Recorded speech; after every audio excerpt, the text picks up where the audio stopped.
and shed a little bit of light on things. And what one am I talking about? I'm talking about this, right? So you will have seen me flash this up on the screen in the video my protein coffee. and when we looked at Heather Fitzgerald's video. But it says Brian Koberger initially agreed to speak to law enforcement, then invoked right to counsel lawyer, right?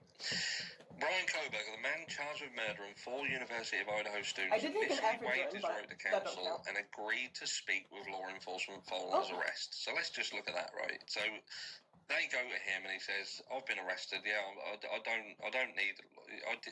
Just think, they've just crashed into his fucking house like a scene from a movie, and he still turns around and says, no, I'll have a chat. I'll have a chat. Something happens in that conversation that then prompts him to think, hold on a second, I'm fucked there. If you were guilty of this crime, in my opinion, if he was guilty and they've just crashed in the house like that, you're getting a lawyer straight away. Straight away. But he doesn't, because I think he feels confident that he can go in there and say, look, weren't me. But I think, and I spoke on this earlier, I think that at this point, the question is going to be, where was you, X time, X date? And he cannot satisfy the Idaho law's request for the alibi in terms of what that has to look like.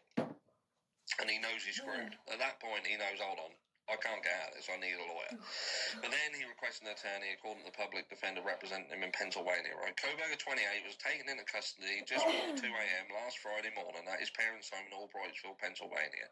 Faces 4 counts first-degree murder and 1 count of felony burglary for the deaths of Kaylee Gonsalves, Madison Mogans, Anna Canoodle, and Ethan Chapin at a home near campus last November. Koberger is being held at the Monroe County Correctional Facility until next edition scheduled for tomorrow. I don't film all of it, obviously. That'd be so boring. He's fully aware. He's obviously very intelligent. He already has a master's. It shouldn't shock anyone that he's intelligent, said Jason LaBarre, Chief Public Defender for Monroe County, who will represent Koberger at what is expected to be a brief extradition hearing Tuesday.